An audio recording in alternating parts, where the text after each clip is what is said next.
Hello everyone, welcome back to again my video. और मैं आज आपको बताने वाली हूँ इसमें Gauss elimination method. Gauss elimination method में क्या करते हैं, हमारे पास तीन इक्वेशन दी होती हैं जिसमें हमें फाइंड क्या करना है, एक्स वाई जेड की वैल्यू हमें फाइंड करनी है। हमारा टारगेट है एक्स वाई जेड की वैल्यू फाइंड करने का। अब देखो, आपने ये मेथड थोड़ा 12th में भी सीखा होगा। पहले हमें एक्स वाई जेड की वैल्यू फाइंड करनी है। आप और मेथड से भी कर सकते हो, एक्स की वैल्यू इसमें रख के उसमें रख के जेड की इस तरह भी कर सकते हो। मैं आपको एक इजी मेथड बताती हूँ सबसे अच्छा। सबसे पहले इसे मैट्रिक्स फॉर्म में चेंज कर लो। मैट्रिक्स फॉर्म में कैसे चेंज करते हैं, जो वाई एक्स वाई जेड के कोफिशिएंट हैं उस सभी को लिख लेते हैं। 1 -1 2 1 3 -1 और ये हो जाएंगे 6 14 एंड 2। हमने सबसे पहले मेथड लिख लिए कि हमारा मैट्रिक्स फॉर्म में लिख लिया इसको डिटरमिनेंट में।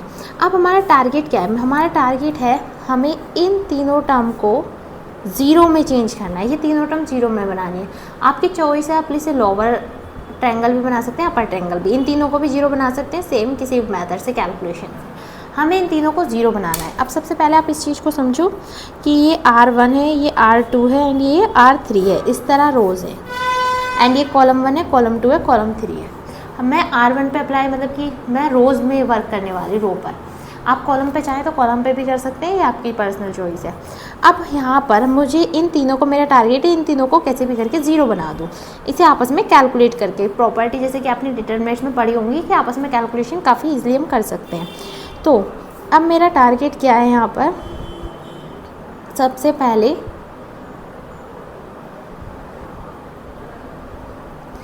हमारे पास क्या है, 2 है। अब मुझे इसे क्या करना है, इसे ज़ीरो बनाना है। मैं हेल्प ले सकती हूँ 1 की हेल्प लेते हैं हम।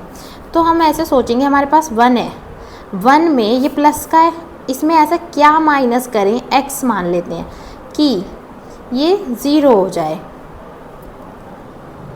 x1 में इसे मान लेते हैं a, जो हमें फाइंड करना है। आप कैसे पहचानोगे किसकी मल्टीप्लाई करनी है, मैं आपको वो ट्रिक सिखा रही हूँ। 1 में हम किसकी मल्टीप्लाई करें और माइनस करें किस में से, 2 में से, कि वो ज़ीरो के बराबर हो जाए। यहाँ पर 2 क्या है हमारे पास, R2 एंड माइनस ये क्या है हमारे पास, 1 क्या है हमारे पास, ये R1 और ये a और ये 0। ये टर्म्स है हमारे पास। अब देखो यहाँ पर इससे a की वैल्यू आप फाइंड करोगे तो a इजिकल्स टू क्या आएगा, 2। यानी कि मैं इस पर क्या अप्लाई करूँ, R2 minus 2R1 equals to किसे लिख दूँ मैं, R2 को। तो ये टर्म क्या हो जाएगी, जीरो हो जाएगी। आप इस मेथड से अगर कोई वैल्यू आपको नहीं मिल रही है कि कैसे आप फाइंड करोगे, तो आप इस तरह करो कि इसमें क्या जोड़ें क्या घटाएं, जो उसका साइन है उसका अपोजिट लेके कि इसमें हम क्या जोड़ें और क्या घटाएं, जिससे कि ये क्या हो जाए, जीरो में चेंज हो जाए।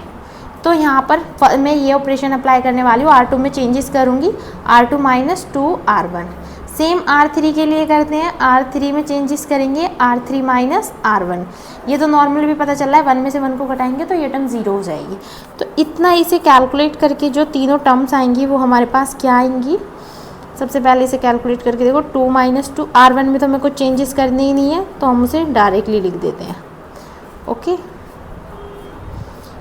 यहाँ पर 6, बाकी टर्म्स रहने दो। अब यहाँ पर मुझे R2 में चेंजेस करने हैं, R2 माइनस 2R1। तो ये वाली टर्म क्या बन जाएगी हमारी, 0। ये भी 0 क्योंकि हमने इन दोनों की कैलकुलेशन की है। 1 3 1 1 माइनस 2 2 एंड माइनस 4। ये कैलकुलेट करके आया। अगर आपको ये वाली चीज़ समझ नहीं आ रही है, ये इससे कैलकुलेट करके कैसे आया, ये प्रॉपर्टी कैसे हम सोचें अपने माइंड में, तो आप मुझे कमेंट करो, मैं इसके लिए शॉर्ट्स वीडियो अलग से सेपरेट बना दूँगी। इसके बाद क्या करना है हमें, यहाँ पर 2 टर्म्स, हमारे 2 टारगेट तो पूरे हो गए, 3 थे हमारे टारगेट, क्या था, इन तीनों को ज़ीरो बनाना। बट 2 एलिमेंट तो हमारे ज़ीरो बन चुके। अब हमारा मेन ये बचा। अब इसकी कैलकुलेशन हम अगर देखो इसके साथ करेंगे तो ज़्यादा फ़ायदा होगा, R1 और R3 की कैलकुलेशन करेंगे तो, R2 और R3 की कैलकुलेशन करेंगे तो, क्योंकि अगर मैं इसे कैलकुलेट करूँगी तो ये वाला एलिमेंट चेंज हो जाएगा, ये तो वही गड़बड़ हो जाएगी, जो भी मैंने शॉर्ट किया है वही फिर से लॉन्ग हो जाएगा। तो इसमें यहाँ पर आपको जो प्रॉपर्टी आप सोचोगे वो इन दोनों में ही आपस में सोचनी है, R2 और R3 के बीच में, जो भी आप प्रॉपर्टी कैलकुलेट करोगे अपने माइंड में।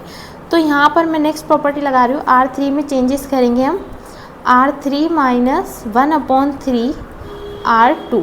जैसे मैंने आपको बताया कि आप x वैल्यू मान के इस तरह से कैलकुलेट कर सकते हो। तो यहाँ पर जो हमारे पास तीनों टर्म्स निकल के आएंगी, 1 0 0, 1 माइनस 3 0, 1 1 माइनस 5/3 इजिकल्स टू, इधर भी सेम कैलकुलेशन करनी है, ये इसी का ही पार्ट है, ये इजिकल्स टू में नहीं है, इस तरह है। ओके, इसके बाद आपके ये वैल्यूज़ फाइंड हो जाएंगे। अब आपको यहाँ से इसके आगे क्या करना है, जैसे आपने इसे मैट्रिक्स इक्वेशन से मैट्रिक्स फॉर्म में चेंज किया था, अब आपको इसे वापस इक्वेशन फॉर्म में चेंज करना है। तो हमारे पास 3 इक्वेशन आएंगे, x + y + z equals to 6, minus 3y + z equals to 2 and minus 5/3 z equals to -10/3। तो यहाँ से अगर मैं कैलकुलेट करूँ तो z की वैल्यू सबसे इजी और आसान निकल जाएगी। तो इससे z की वैल्यू जो फाइंड होगी वो 2 मिलेगी कैलकुलेट करके। z इजिकल्स टू 2 मिल गया। अब हम क्या करें, इस इक्वेशन को इसे इक्वेशन नंबर 2 में रख देते हैं, इसे 1 मान लेते हैं और इसे 2 मान लेते हैं। तो z की वैल्यू हम पुट कर देते हैं इक्वेशन नंबर 2 में। z की वैल्यू जब आप इक्वेशन नंबर 2 में पुट करोगे तो क्या कैलकुलेशन होगी, -3y + 1 into z equals to 2। अब यहाँ से z की वैल्यू हमारे पास क्या है, 2 माइनस 3y प्लस z है हमारे पास 2 इजिकल्स टू 2। सेम y की वैल्यू फाइंड कर लूँ, ये प्लस माइनस 0 हो जाएंगे, फिर ये जाएगी टर्म, ये भी 0 हो जाएगी। 2 माइनस 2 इजिकल्स टू, ये 0 हो गया, ये 3 में जाता अपॉन में, तो ये टोटल मिला के 0/3 होगा, अपर में 0 है तो ये 0 हो जाएगा। तो y इजिकल टू इस तरह 0 फाइंड हो गया। नेक्स्ट टर्म है, नेक्स्ट इक्वेशन है x + y + z equals to 0, equation number 1। अभी हमारे पास एक वैल्यू फाइंड करने के लिए बच रही है x की। तो यहाँ पर x की तो वैल्यू ही नहीं है हमारे पास, y की वैल्यू 0 है और z की वैल्यू हमारे पास 2 है इजिकल्स टू 0। तो यहाँ से x की वैल्यू फाइंड करेंगे तो ये फाइंड होगी -2, सॉरी ये 6 है, यहाँ पर ये 6 है तो अलग कैलकुलेशन होगी, ये -2 होगा, यहाँ पर नहीं लिखती, तो -2 होगा। तो फाइनली x की जो वैल्यू आएगी वो 4 आएगी। ओके, आ गया होगा आई होप आपको समझ में। Thank you for this watching video को लाइक और चैनल को सब्सक्राइब करना बिल्कुल भी नहीं भूलना। अब सेम इजी मेथड से मैं आपको एक और क्वेश्चन सॉल्व करके दिखा देती हूँ, जिससे कि आपको और चीज़ें क्लियर हो जाएँ और कॉन्सेप्ट समझ में आ जाए डिटेल में। तो क्वेश्चन नंबर 2 है हमारे पास, सेम 3 इक्वेशन हमें दी हुई हैं। सबसे पहले हम क्या करेंगे, इसे एक मैट्रिक्स फॉर्म में चेंज कर देंगे। तो 1 2 3, 2 माइनस 1 ओनली 1, -1 1 2, इसे लिखेंगे 3 1 7। यहाँ पर हमने इसे सबसे पहले मैट्रिक्स फॉर्म में चेंज कर दिया है। तो हमारा टारगेट क्या है, इन तीनों टर्म्स को 0 बनाना, जो कि मैंने अभी आपको बताया था। तो इसमें हम कुछ प्रॉपर्टीज़ सोचते हैं, कैसे सोचते हैं वो भी मैंने आपको लास्ट क्वेश्चन में बताया है। R2 इजिकल टू, यहाँ पर क्या कैलकुलेट करेंगे, R2.2R1, इसे 1 0 बनाना है हमें। तो उसके लिए हम इस प्रॉपर्टी को अप्लाई करेंगे। सेम R3 में चेंजेस करने के लिए क्या करेंगे, R3 माइनस 3R1। तो सबसे पहले हम इन दोनों टर्म को 0 बनाएंगे, फिर नेक्स्ट में इसे 0 बनाएंगे। तो ये प्रॉपर्टी दोनों अप्लाई करने के बाद जो कैलकुलेशन करके आपकी चीज़ें आएंगी, 1 0 0, 2 माइनस 5 -1 3 5, कैलकुलेट करके ये आएगा एंड ये आएगा 3 -5 एंड 2। ओके, आई होप आपको ये क्लियर हो गया होगा। नेक्स्ट क्या करेंगे इसके बाद,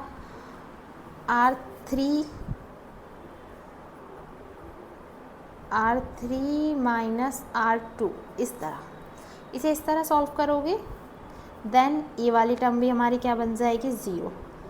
तो ये होगा 2 -5 0 1 3 2, जो कैलकुलेट होकर आएगा वो मैंने डायरेक्टली लिख दिया। सॉल्व करके ये टर्म्स आएंगी फाइंड होके जो फाइनली आएंगी।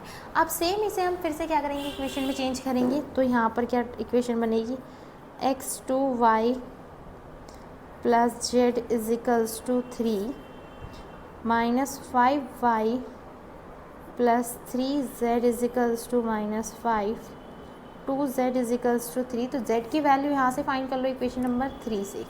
ये इक्वेशन 2 मान लेते हैं, इसे इक्वेशन 1 मान लेते हैं। तो इसमें नेक्स्ट में लिखेंगे फ्रॉम इक्वेशन 3। तो फ्रॉम इक्वेशन 3 से क्या मिलेगा हमें, z इज इक्वल्स टू, यहाँ पर पॉइंट में वैल्यू आएगी z की, तो z आएगा 1.5 इस तरह, ठीक है। अब z की वैल्यू क्या करेंगे, put this value in two, लिख ही देती हूँ मैं, putting this value in equation 2। Equation 2 में सेम वैल्यूज़ रखेंगे। तो इक्वेशन 2 क्या है हमारे पास, सबसे पहले minus 5y plus 3z is equals to minus 5। तो माइनस 5y प्लस z की वैल्यू 1.5 है यहाँ पर, इज इक्वल्स टू माइनस 5। इसे फाइंड करेंगे तो y की वैल्यू आएगी 1.9। सेम इस तरह z की वैल्यू निकालेंगे, x की वैल्यू निकालेंगे। तो इक्वेशन हमारे पास सबसे पहले देखते हैं क्या है हमारे पास इक्वेशन है x plus 2y minus Z is equals to 3। x की वैल्यू कुछ नहीं है हमारे पास, 2 की वैल्यू क्या है, y की वैल्यू क्या है 1.9 माइनस जेड की है 1.5 इज इक्वल्स टू 3। तो यहाँ से जो x की वैल्यू फाइंड होगी वो होगी 0.7। इस तरह आपको वैल्यूज़ फाइंड करनी है। जो हमारा टारगेट था वो हमने फाइंड कर लिया, x y z की वैल्यू फाइंड करने का। तो फाइनली चैनल को लाइक एंड सब्सक्राइब करना बिल्कुल भी नहीं भूलना, और बेल आइकन ज़रूर दबा देना जिससे कि सबसे पहले आपको वीडियो मिल जाए। Thank you for this watching video.